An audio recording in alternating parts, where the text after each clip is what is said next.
portfolio manager reporting directly to Deputy Secretary Feinberg. And I would say that is a very tight linkage, that he's reporting, if not at least once a week to twice a week. In terms of collaboration, coordination, and common understanding of where we stand with the Sentinel program, General White and myself and my component commander at Air Force Global Strike talk at least once a week and discuss where we stand with respect to Sentinel, what the next milestone is, and any challenges associated with that. And what I've seen since General White has taken the position as the DERPM is key milestones being pulled to the left. And two that I would highlight is the Milestone B certification that's required as a result of the Nunn-McCurdy breach. Previously, that was indicated to occur sometime in 2027. He's now indicated that it will occur before the end of calendar year 2026. And then first launch from Vandenberg of the missile itself is expected in 2027, and that's also pulled to the left.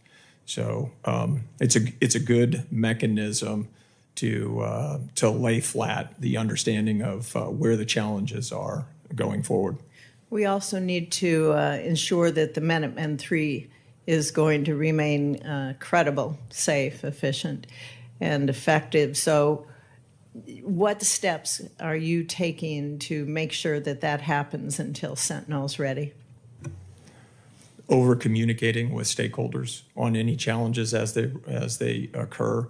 And I see my responsibility to the department to pay very close attention to sustainment, where challenges might manifest themselves, and then articulate how we're addressing those challenges, or if there's any additional resources or assistance needed to address those challenges. Since you've taken command, do you see any opportunities out there to be able to strengthen the work that we need to see on NC3 modernization?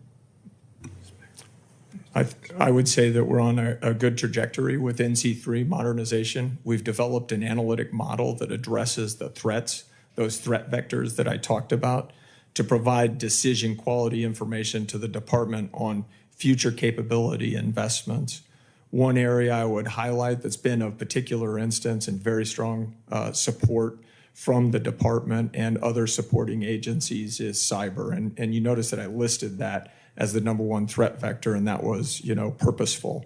Do you see some opportunities to be able to work with the private sector as with respect to being able to leverage their emerging technologies that they have as well? Will Stratcom look at that, or are you already doing that?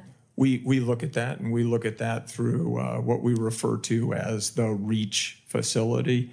It's an arrangement with that's associated with the University of Nebraska, and it's an opportunity. It's a mechanism for the command to bring in smaller companies, look at new technology and how that might be employed as we look at future capabilities, and that's both for NC3 and for electromagnetic spectrum capabilities. Okay, thank you. And General Whiting, I have a question for you for the record about working with our NATO allies on capabilities, being able to integrate with them as well. So thank you. Senator Shaheen, you are recognized. Thank you, Madam Chair. Thank you both for being here and for your service. I want to start with the Iran war, because we have seen that the Iranians have been targeting our satellites, our radars, our communications capabilities there. We've also seen reports that they are considering cyber strikes in the United States against our systems, and we saw that they hacked Stryker Medical earlier this month. That blocked some of the data, was completely deleted, and others was blocked.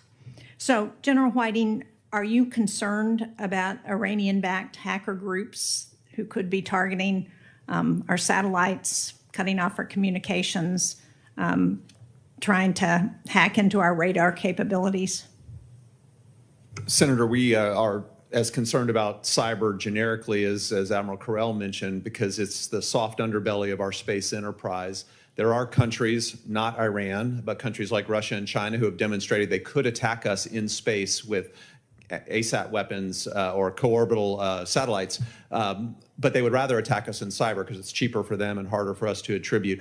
So I believe the defenses that we have put in place for our cyber against those kind of threats are up to the challenge of an Iranian cyber attack, but it's not something that we ever rest on our laurels, and we have to be very vigilant to make sure that we understand what their intent is and what their capability is, and then modify our defenses accordingly.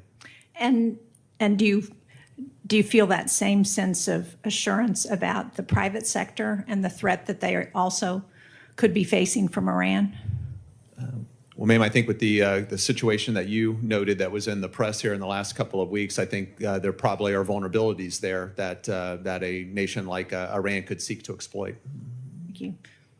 Admiral Carell, do you have anything to add to that?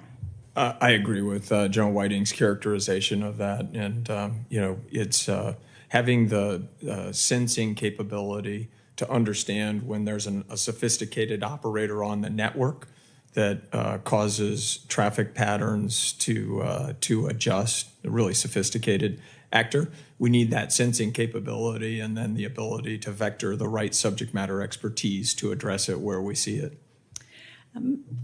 This question is also for you, Admiral Carell, because it was reported last year that the Trump administration is considering making changes to the Unified Command Plan that would hand over U.S. command and control of nuclear weapons to the purview of the Supreme Allied Commander of NATO. I know you don't want to comment on the policy there, but can you comment on how you view U.S. command and control over nuclear weapons in a scenario where Article 5 is invoked? Senator, I would say that the arrangement that we have with the Supreme Allied Commander is a mechanism that has been in place for many years that functions appropriately for its intent. And I've had no discussions within the department about adjustments to that arrangement. And should I be asked to, I'd provide my best advice with respect to that. Thank you. We have heard since the start of this war in Iran, and actually even before, that a number of our